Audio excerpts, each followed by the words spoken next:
Assalamu alaikum, my dear students of class 9th. Hope you will be fine. Today our topic is chapter number 4 of your political science textbook, and that is working of institutions. और उसमें हम आज पढ़ेंगे major policy decisions. Dear students, in a democratic government, the elected representatives are the rulers. However, even the rulers need to follow certain rules and guidelines.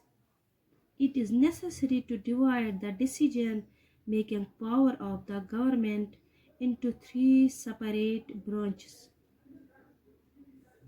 the legislature, the executive, and the judiciary.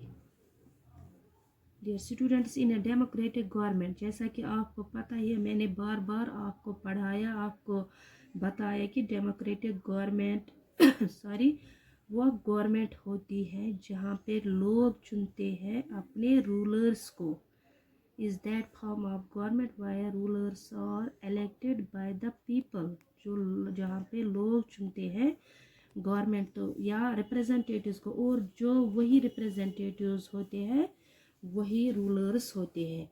However even the rulers need to follow, और जो ये rulers होते हैं जो rule करते हैं उनको भी मतलब फॉलो करने पड़ते हैं certain rules and guidelines, government के रूल्स और guidelines.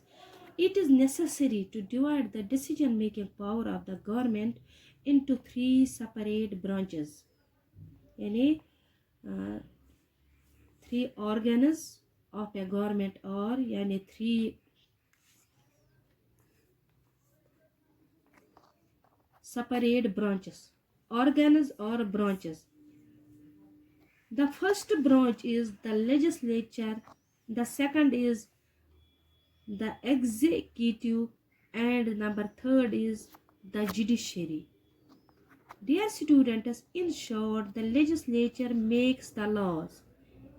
Legislature makes the laws, कानून बनाती है. The executive implements them, and the judiciary resolves disputes that arise in major policy decisions.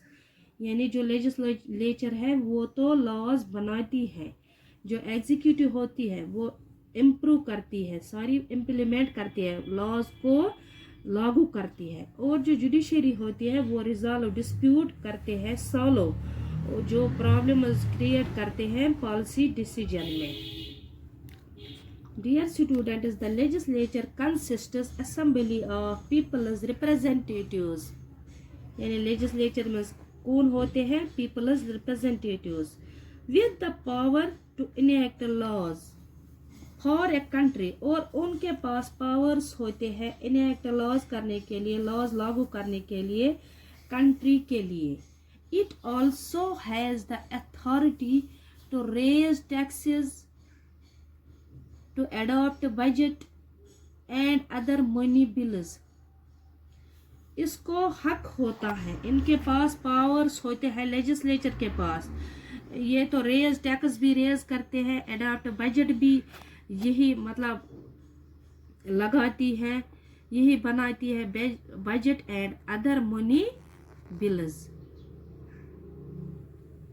Money bills means bills that passed from the Lok Sabha, public bills और money bills जो पास होते हैं लोक सभा में, उनको हम बोलते हैं, उन बिल्स को हम कहते हैं money bills. For example GST जब लागू हुआ वो भी मनी बिल ही था, वो पास हुआ था पहले लोक सभा में. The executive is a group of persons with the authority to initiate major policies, make decisions and implement them on the basis of constitutional laws. यानी जो एग्जीक्यूटिव होती है ये ग्रुप ऑफ पर्सन्स इसमें होते हैं विद द अथॉरिटी, इनके पास authority होती है किस चीज़ की? to initiate major policies, make decisions and implement them. यानी ये decisions बनाते हैं, policies बनाते हैं और उनको implement करते हैं, लागू करते हैं on the basis of constitutional laws. यानी जो constitutional laws होते हैं इनके अंदर ये major policies बनाती है, make decisions भी ले लेती है. Executive. The judiciary is an institution that administers justice and resolves legal disputes. Judiciary क्या होता है? एक institution के मानद जो administers करता है यानी जज करता है, justice and resolves और सॉल्व करते हैं legal disputes, कानूनी हिसाब के तौर पर जो disputes होते हैं वो ये सॉल्व करते हैं judiciary. All the courts of the country are collectively called the judiciary. यानी कंट्री में जो भी कोर्ट होते हैं, फॉर एग्जांपल हाई कोर्ट्स होते हैं बहुत सारे, या एक सुप्रीम कोर्ट भी है इंडिया की हम अगर बात करेंगे तो उन सारों को कहते हैं judiciary. Dear students, we will now see how government orders passed. देखिए हम कैसे ये गवर्नमेंट ऑर्डर्स जो होते हैं कैसे पास हो जाते हैं. एग्जीक्यूटेड एंड जजेड यानी कैसे ये लागू होते हैं, बनते हैं, लागू होते हैं, फिर उन पे फैसला होता है. In the courts of laws any major policy decision is conveyed through a government order. यानी जो भी मेजर पॉलिसी डिसीजन होता है थ्रू ए गवर्नमेंट ऑर्डर, यानी उस पे फिर मेजर डिसीजन पहले होते हैं. A government order is also called an office memorandum. Government order को और क्या कहते हैं? Office memorandum. Office, dear students, office memorandum is a communication issued by an appropriate authority stating that the policy or decision of the government. यानी ये office memorandum एक communication होती है, इसमें अप्रोप्रिएट अथॉरिटी के थ्रू मतलब पॉलिसी या decision लागू होते हैं. One such government order was passed on August 13, 1990. पहला ही ऐसा ही ऑर्डर मतलब जो पास हो गया वो है अगस्त 13, 1990 में. The government passes another orders every day in a variety of matters, but the one passed on August 13, 1990 was very important and became a major source of controversy. यानी ये बहुत ही ज़रूरी एक्ट था जो पास हो गया और उससे क्या हो गया? मेजर सोर्स ऑफ कंट्रोवर्सी, तनाज़ा उठ गया इस एक्ट से.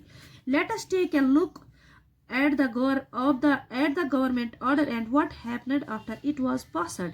यानी देखेंगे क्या हो गया इस मतलब जो ये एक्ट पास हो गया इसके बाद क्या हो गया. This order announced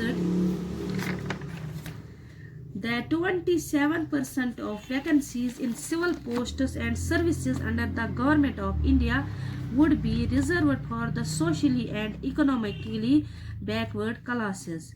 SEBC.